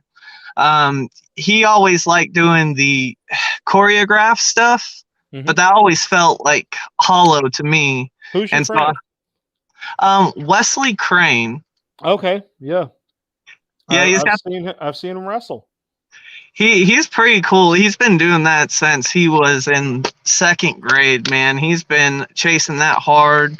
I think he said he was trying to get with TNT at some point. Okay, that'd be cool. Yeah, Wesley Crane, man, that's pretty cool. He's a hell of a local pro wrestler here in Oklahoma. I've seen him alongside guys like Drake Gallows and I think Chris Crody, Super Beast, that comes in, does work. Yeah, a lot of those guys are really good. Reven, I think, works with him every so often. Yeah, it's his cool. dad is actually I don't know if you remember him. He used to be an old ring announcer, Rick Viper. You ever heard of Rick Viper? I have not heard of Rick Viper. If it's before I moved here to Oklahoma, I wasn't real familiar with a lot of the Oklahoma wrestlers. Okay, yeah, he started a lot with Oklahoma. I think he ended up getting some of the small parts with WWE, like being able to walk back there with the superstars and everything. Okay. But he's like a second generation from Rick Viper. Okay, that's cool. That is cool. I know we have another guy who wrestled under the name of Doc Black. He goes by Wayne Black now. He just got a job, I think, working with WWE along with Miranda Gordy and Niles Plonk. Those guys, they're touring with WWE right now. They were just at the Royal Rumble. They worked the SmackDown show in Tulsa. They worked at Raw here in Oklahoma City. So it's kind of cool. Those guys are these. I love seeing our local people that we know get on board with these big leagues and stuff like that. And I'm hoping for the same for these local MMA fighters with like UFC and Bellator and things like that. Good for those guys, man, because the amount of work you do have to put in to get in with the big guys like that. I mean, I'm in a little crap box of a car, and I imagine some of them would be in the same, position, having to make it there with all those issues that you do as, building your way up. Absolutely. That's awesome to hear them. Absolutely. So I got a question for you real quick. You fought in Pantheon. Yeah. And you fought in Rage. What's the difference? The difference was you can definitely tell which promotion had been around and been more established, in my opinion. Like, I did really like Pantheon because you just got a bunch of people coming out as challengers or dogs. Like, they want to come out there and get a competition under their belt. And not to say the production was bad, because the way we walked out and everything, I liked that. I liked the venue. I heard a couple of people didn't, but I liked the venue. And then with Rage, it makes you feel like a little Oklahoma UFC. It really does for the amateurs. You're just this is the show for the fight. You step into that ring, you feel like a fighter. And I really appreciate that. It's a good size ring, and you get to go in there and just bang with a guy with a great announcer, by the way. He's announced 2 of mine now, and it's every time he said it, it's like I felt it almost like he's our Bruce Buffer. So I appreciate That's that. That you'll melt my heart, man. I'm gonna cry. But you're good, no, man. I like you. it's an absolute honor to be able to, to hype you guys up before your fights and try to give you guys the respect you deserve. So I appreciate the kudos on that. God bless, man. All right. Well, we are going to step away for a brief break, and then we're going to get you and Keagan on for a little virtual face-off. Get you guys talking to each other a little bit. We'll be drinking with the Outlaw a little bit on the Talk Before the Walk, and get you guys talking to each other. So, I appreciate your time. For those of you watching at home, make sure you get your tickets at stubwire.com. You can either pick Tyler or you can pick Keagan at checkout. Whoever you want to support, make sure you click one of them and get these guys some love, guys. So, Tyler, just stand by for a little bit. We'll be right back. All right. Thank you, guys.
All right, guys, we are back, and we're about to get into our last segment here. James, this is going to be pretty fun, man.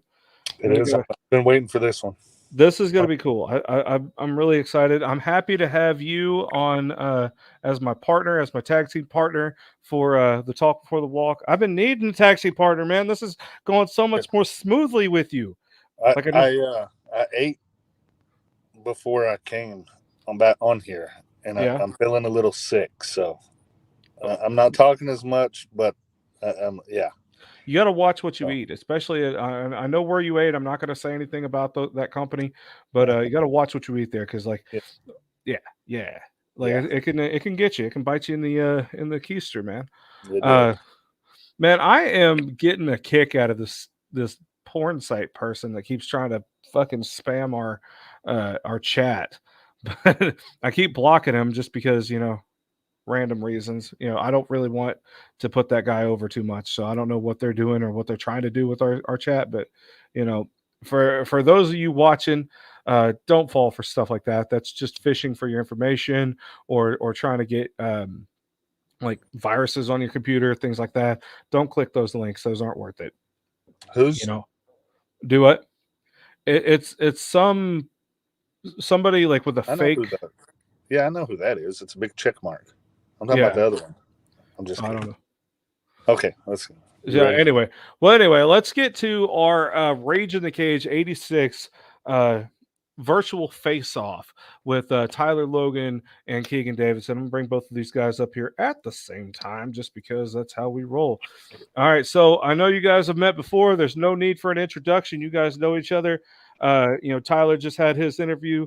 I'm gonna let Keagan speak first. I'm gonna do it this way because I got to get my camera right. So I'm gonna let Keagan speak first. Keagan, what do you got to say to Tyler over here? Well, real quick, just one question. Justin, James, Tyler, can you hear me? Yeah. Yes. Yeah. Tyler, I'm fucking you up. Damn. Shots fired. Tyler, you got a rebuttal? Huh? It's Well, that simple. you ain't fucking nothing up with those pillow that hands simple. because didn't you say you were gonna knock me out, and that never happened? Never once did I feel like I'm about to be knocked out. Hey, why don't you go look at my last video I put on Facebook? You know, the right hand that made you take a shot? Oh, so you got the same right hand, I think. Plus, how is your leg feeling, dude? How's your leg after all those knees? Could you walk? It was fine because I still won. What are you talking about? Have you done an interview before? Huh? I think more than you. I think I've been on this one before you have. You know what else you've done more than me? Lost. Okay. I'm coming back for it. I'm coming back for it right now. This is coming out. Oh, I'm ready right now. I live in Shelter, Oklahoma. We can come now.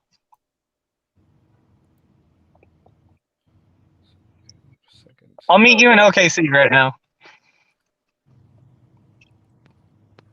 So here's that video I think you guys were talking about. Push play on it. Oh, yeah. Throw that up, please. Can you edit it so we can see?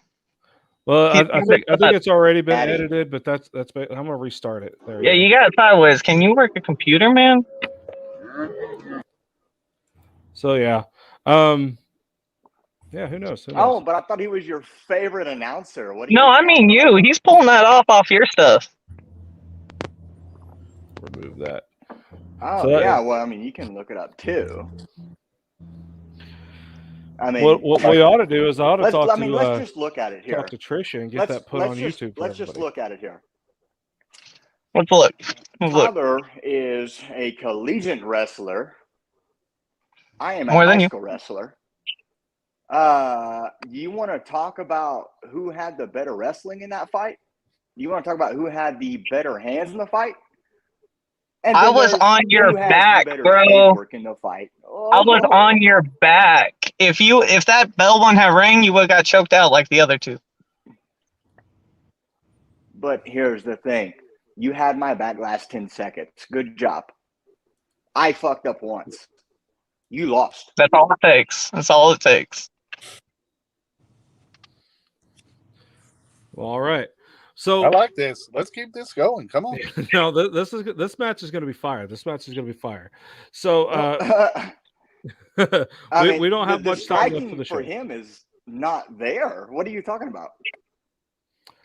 I'm just going to enjoy the. Did you see the post-fight images? Actually, my face was all right. You had like a cut right here or something, torn skin, bruises all on the right side of your face. I barely look like anything after ours.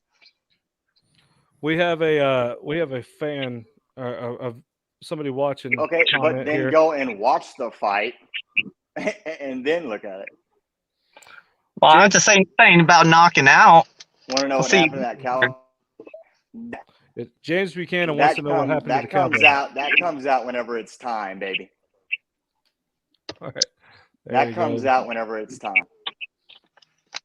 There you go. Well, guys, I certainly appreciate y'all's time. This has been very entertaining, very fun. I look forward to watching this fight. A lot of animosity here. I love it. There's a lot of competition about to happen, so I really appreciate it. Real quick, Keagan, you got any last words for Tyler? I'll cut a little bit. I'm gonna fuck you up. you're gonna get fucked up. Wow. I I like like rebuttal, this. dude. I Well, like I it. mean, Keep it up. there it is. Yeah. All right.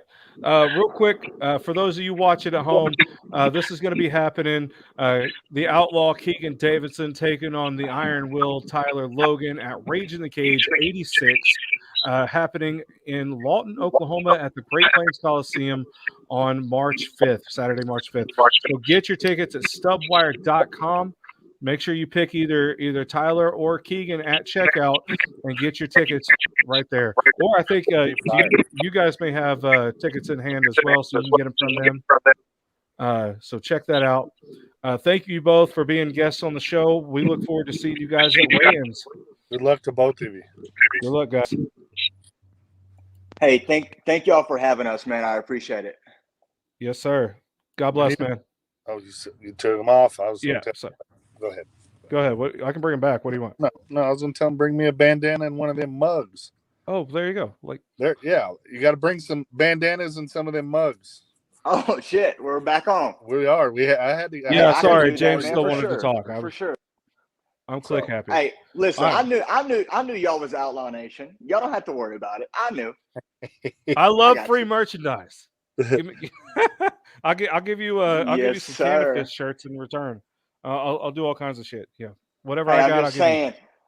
Got a problem seeing Rip, the Rip of Oklahoma, There baby. you go, buddy. I There love you go. that shirt.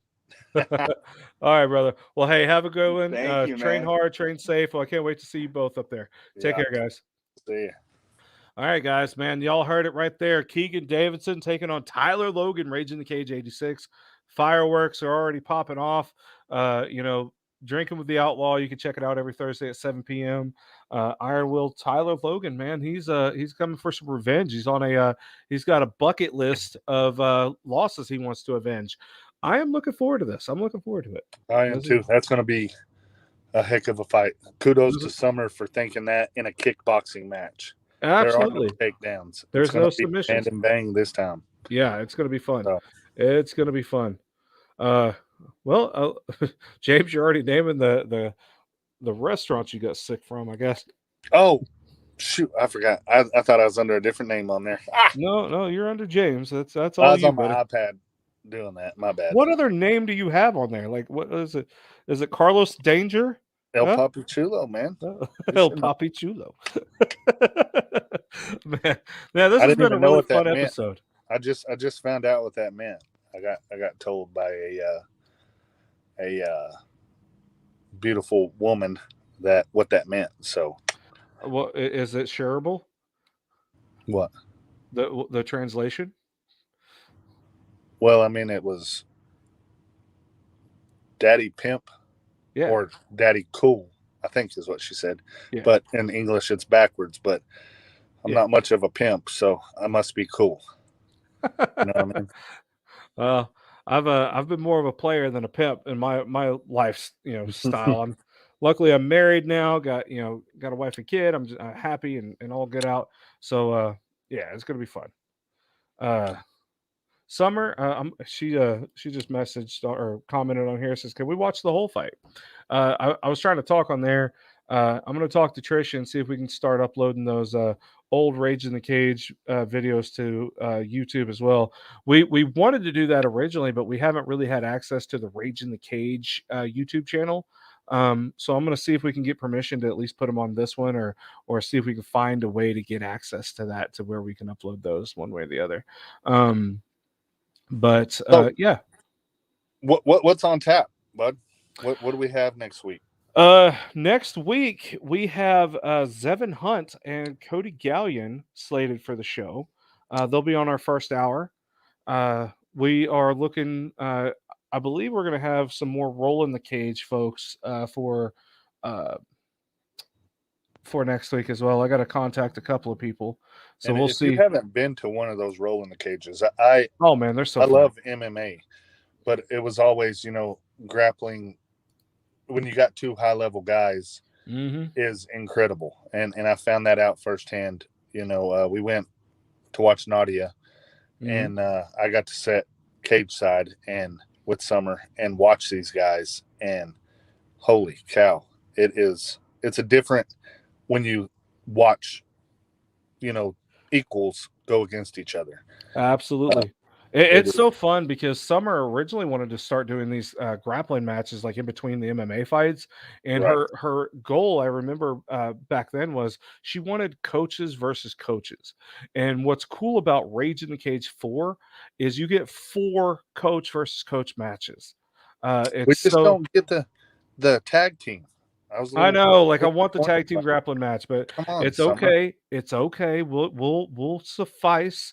We get the return of Bianca Vigiani. We get a Yeah. lot of really cool people. Sabrina Diarman's going to be there. We got a lot of really good matches coming up. I get to watch one of my buddies, Aaron Ratcliffe and Glenn Woods, go at it.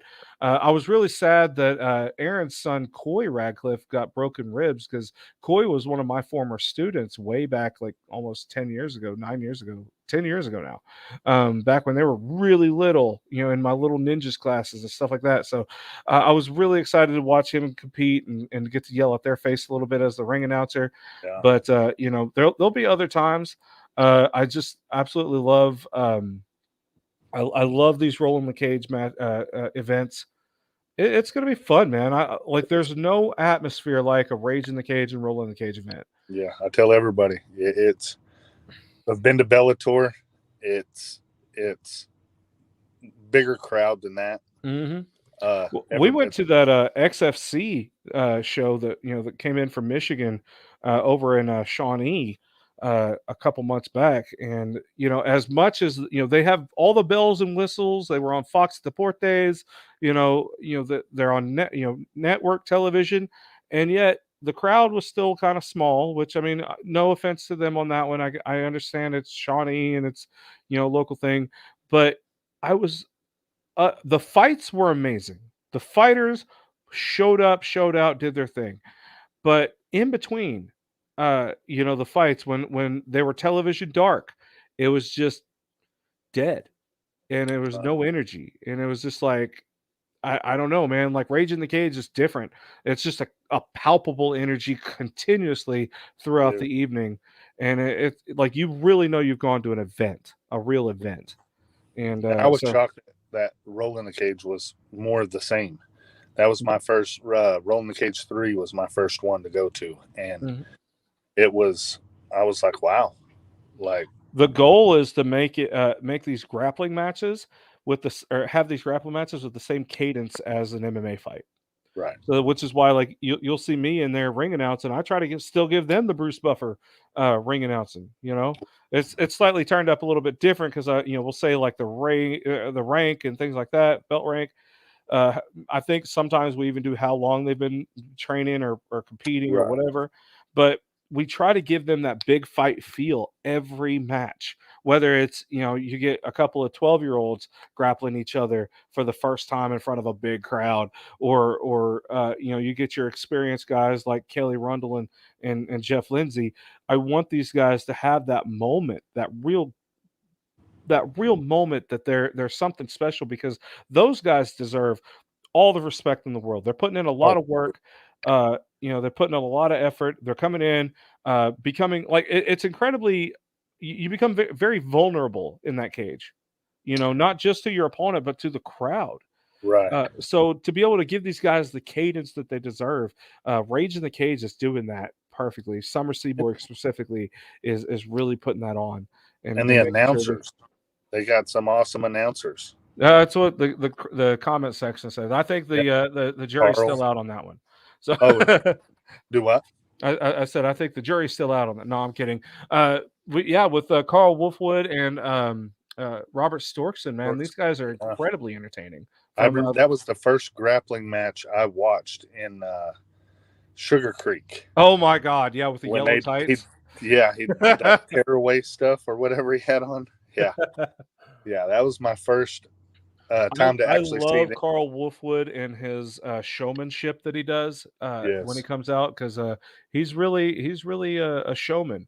He's got a little bit of edge of pro wrestling to him. The first time Mike got to watch him grapple that same night, actually, Mike Crawford, who is he owns Mid-South Wrestling as well, Mid-South Wrestling Alliance, lifelong pro wrestler himself, big fan of Big Van Vader, or friend of Vader before he passed away. Mike commented to me, he's like, I need that guy in Mid-South with me. I'm like, I think he would do great, because I would love to see Carl Wolfwood as a pro wrestler, because I think he'd be phenomenal. It was cool. The comedian or the comedy grappling. That was oh my God. They're like, and what's funny about it is it's comedic grappling, but at the same time, he's a very serious grappler. Back Black then, belt. I think he was a brown belt when you watched him, and we just recently watched him get his black belt. Robert Storkson is a phenomenal submission wrestler and jiu-jitsu fighter as well. He's probably gonna like ream me on this one because I said fighter, because he's one of those people. It's like jiu-jitsu's not fighting, like whatever. He's one of those people. But you want to get into an internet debate, talk to them. They'll oblige you. They love Austin. Oh yeah, absolutely. They love Austin McCourty. You can check out their podcast, Zero Belt Mafia, all their stuff as well. So they're going to be doing our ring announcing, or not ring announcing. I'm ring announcing. They're going to be doing our commentary. Right. I'll get it right eventually. But man, this has been a 2-hour show. It flew by for me. I don't know how it did for you, but like, this is amazing. I could do 3 hours with you, man. We could do this in Sirius XM or whatever. This is fun. Man, we'll see you guys next week. We will be live every Tuesday, 6 p.m. On the Fast Productions YouTube channel. Please make sure you like this video, share this video, subscribe to our channel. Click that little bell, little notification, so that way you know when we go live. And we'll be happy to have you guys. Thank you guys for tuning in. Shout out again to our guests for the evening, Kelly Rundle. Unfortunately, Jeff Lindsay couldn't make it. He had to teach class, and the scheduling just didn't work out for him. But good luck to him on his grappling match against Kelly Rundle at Rolling the Cage 4. We had Keagan Davidson, the Outlaw, versus the Iron Will, Tyler Logan. They had a cool virtual face-off. Shout out to you guys. Thank you all for being our guests today. Next week we got Zevin Hunt and Cody Gallion on the show, and we'll be announcing who else we get. I'm going to try to get Aaron and Aaron Ratcliffe and Glenn Woods on there, because I want to talk to my buddy on there, and get to these guys have been kind of promoting their match on Facebook, kind of low-key friendly, talking trash to each other. So I kind of want to see that playful spirit on our show. A little sneak that I'm gonna talk to him. Montaigne, he's a lot of people don't know, but he has got an Olympic tryout. Montaigne McFarland, he's going to be trying out for the Olympics along with Shane Armstrong and Caden Oji. All right. For somebody from Killer Bees as well, trains with Montaigne McFarland. So that's phenomenal. Man, I loved Caden's first debut MMA fight. A guy with the name OG wins in round 1 minute 11 seconds. So there's a lot of ones there for a guy named OG. So I don't know. Right. It's just kind of cool. Yeah. I think it's awesome. So guys, tune in. We'll be back next Tuesday, 6 p.m. Central Time, 7 p.m. Eastern. Please share this video. We're going to try to put out as much content as we can, and keep you up to date on local MMA here in Oklahoma, Texas, Kansas, the surrounding area, and other promoters from across the country that are going to be working with us as well. We'll be putting their events over as well. So we've got a lot of work to do. You guys have a business you want to sponsor with us? Hit us up. We'll be happy to advertise your business on our show. Shout out real quick. We have our gym opening February 11th in Amarillo, Texas. It is a 2-part name. It's Solano Legends Boxing. Martin Solano is the head coach.